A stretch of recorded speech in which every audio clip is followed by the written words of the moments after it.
need to make a confession at the outset here.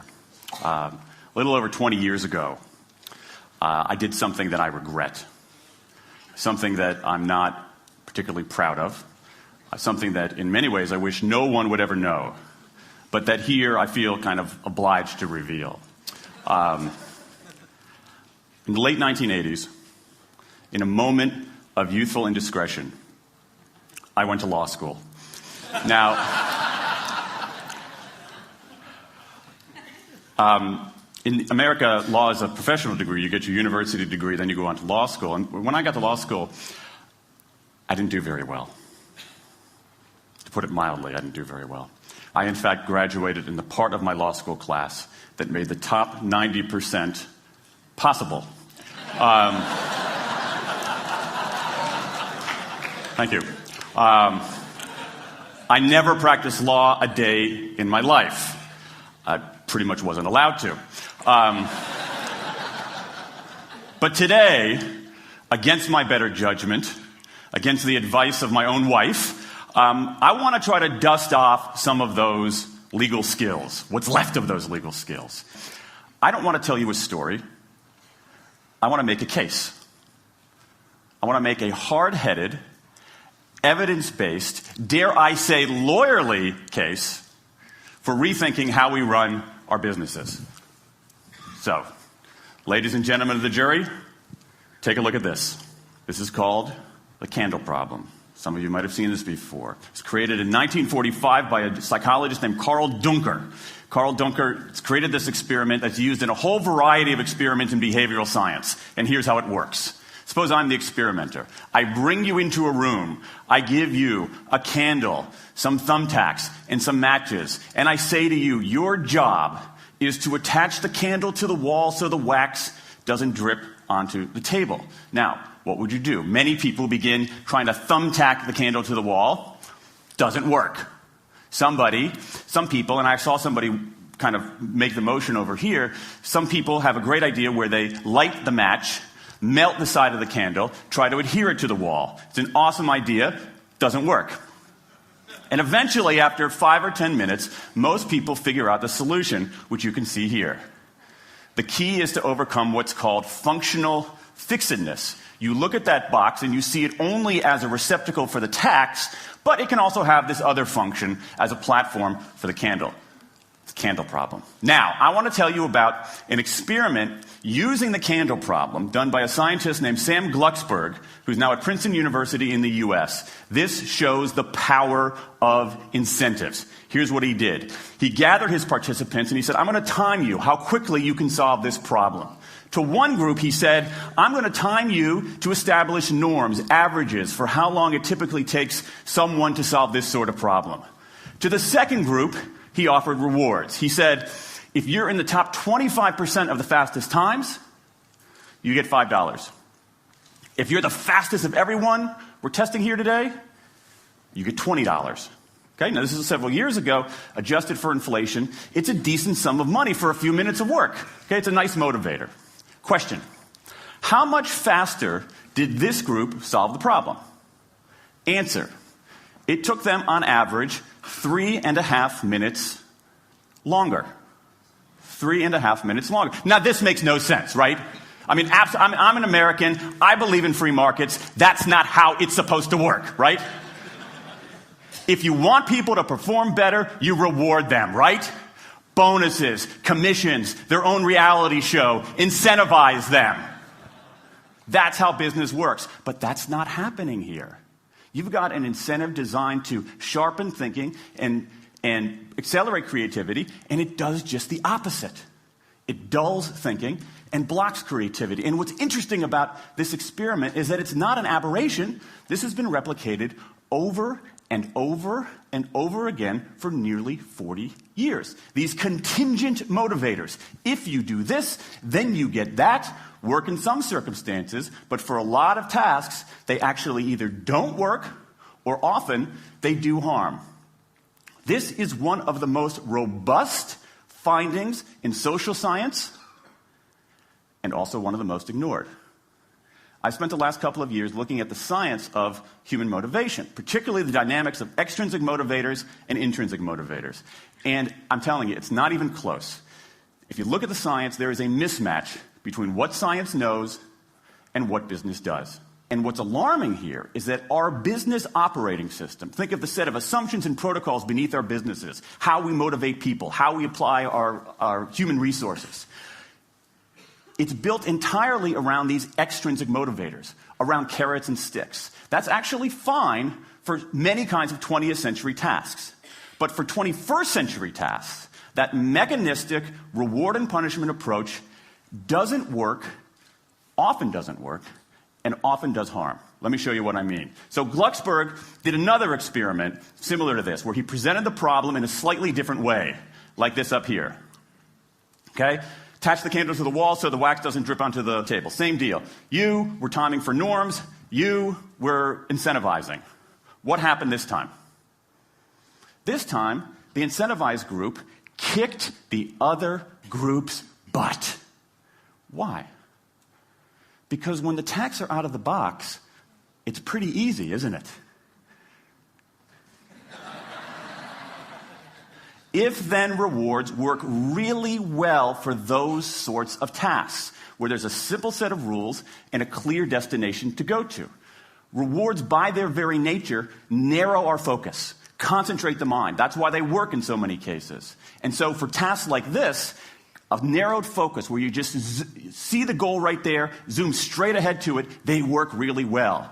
But for the real candle problem, you don't want to be looking like this. The solution's not over here. The solution's on the periphery. You want to be looking around. That reward actually narrows our focus and restricts our possibility. Let me tell you why this is so important.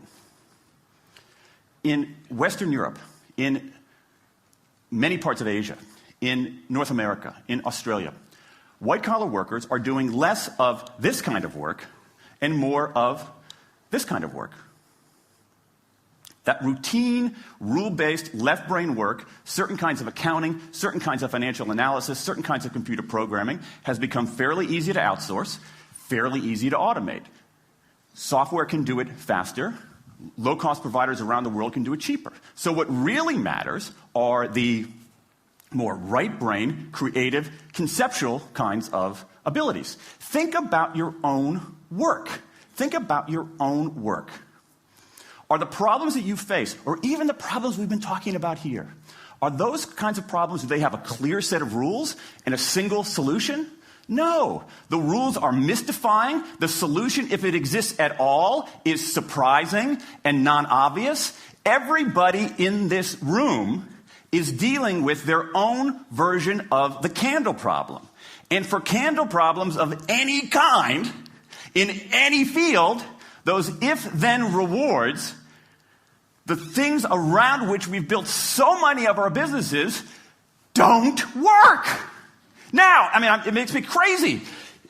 And this is not, here's the thing, this is not a feeling. Okay? I'm a lawyer. I don't believe in feelings. This is not a philosophy. I'm an American. I don't believe in philosophy. This is a fact. Or as we say in my hometown of Washington, D.C., a true fact. Let me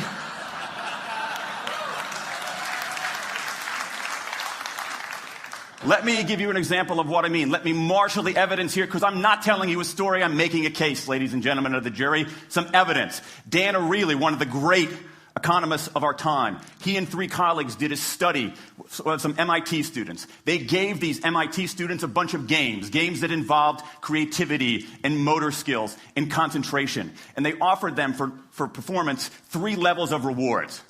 Small reward, medium reward, large reward. Okay? Do really well, you get the large reward, on down. What happened?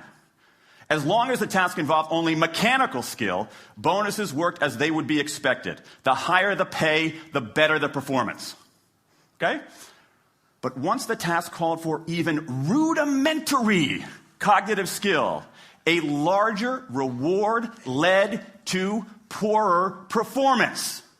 Then they said, okay, let's see if there's any cultural bias here. Let's go to Madurai, India and test this. Reward standard of living is lower. In Madurai, a reward that's modest by North American standards is more meaningful there. Same deal. A bunch of games, 3 levels of rewards. What happens? People offered the medium level of rewards, did no better than people offered the small rewards. But this time, people offered the highest rewards. They did worst of all. In 8 of the 9 tasks we examined across 3 experiments, higher incentives led to worse performance. Is this some kind of touchy-feely socialist conspiracy going on here? No, these are economists from MIT, from Carnegie Mellon, from the University of Chicago. And do you know who sponsored this research? The Federal Reserve Bank of the United States. That's the American experience. Let's go across the pond to the London School of Economics. LSE, London School of Economics, alma mater of 11 Nobel laureates in economics. Training ground for great economic thinkers like George Soros and Friedrich Hayek and Mick Jagger. Just last month, economists at LSE looked at 51 studies of pay-for-performance plans inside of companies. Here's what the economists there said. We find that financial incentives can result in a negative impact on overall performance. There's a mismatch between what science knows and what business does. And what worries me as we stand here in the rubble of the economic collapse is that too many organizations are making their decisions, their policies about talent and people, based on assumptions that are outdated, unexamined, and rooted more in folklore than in science. And if we really want to get out of this economic mess, and if we really want high performance on those definitional tasks of the 21st century, the solution is not to do more of the wrong things, to entice people with a sweeter carrot or threaten them with a sharper stick. We need a whole new approach. The good news about all this is that the scientists who've been studying motivation have given us this new approach. It's an approach built much more around intrinsic motivation, around the desire to do things because they matter, because we like it, because they're interesting, because they're part of something important. And to my mind, that new operating system for our businesses revolves around 3 elements: autonomy, mastery, and purpose. Autonomy, the urge to direct our own lives. Mastery, the desire to get better and better at something that matters. And purpose, the yearning to do what we do in the service of something larger than ourselves. These are the building blocks of an entirely new operating system for our businesses. I want to talk today only about autonomy. In the 20th century, we came up with this idea of management. Management did not emanate from nature. Okay? Management it's not a tree, it's a television set. Okay? Somebody invented it. And it doesn't mean it's going to work forever. Management is great. Traditional notions of management are great if you want compliance. But if you want engagement, self-direction works better. Let me give you some examples of some kind of radical notions of self-direction. And what this means, you don't see a lot of it, but you see the first stirrings of something really interesting going on. Because what it means is, it means paying people adequately and fairly, absolutely. Getting the issue of money off the table, and then giving people lots of autonomy. Let me give you some examples. How many of you have heard of the company Atlassian? Okay, looks like less than half. Atlassian is an Australian software company, and they do something incredibly cool. A few times a year, they tell their engineers, go for the next 24 hours and work on anything you want. As long as it's not part of your regular job. Work on anything you want. So the engineers use this time to come up with a cool patch of code, to come up with an elegant hack. Then they present all of these stuff that they've developed to their teammates, to the rest of the company, in this wild and woolly all-hands meeting at the end of the day. And then, being Australians, everybody has a beer. They call them FedEx days. Why? Because you have to deliver something overnight. It's not bad. It's a huge trademark violation, but it's pretty clever. That one day of intense autonomy has produced a whole array of software fixes that might never have existed. And it's worked so well that Atlassian has taken it to the next level with 20% time, done famously at Google, where engineers can spend 20% of their time working on anything they want. They have autonomy over their time, their task, their team, their technique. Okay? Radical amounts of autonomy. And at Google, as many of you know, about half of the new products in a typical year are birthed during that 20% time. Things like Gmail, Orchid, Google News. Let me give you an even more radical example of it. Something called the results-only work environment, the ROW, created by 2 American consultants in place at about a dozen companies around North America. In a row, people don't have schedules. They show up when they want. They don't have to be in the office at a certain time or any time. They just have to get their work done. How they do it, when they do it, where they do it, is totally up to them. Meetings in these kinds of environments are optional. What happens? Almost across the board. Productivity goes up, worker engagement goes up, worker satisfaction goes up, turnover goes down. Autonomy, mastery, and purpose. These are the building blocks of a new way of doing things. Now, some of you might look at this and say, that sounds nice, but it's utopian.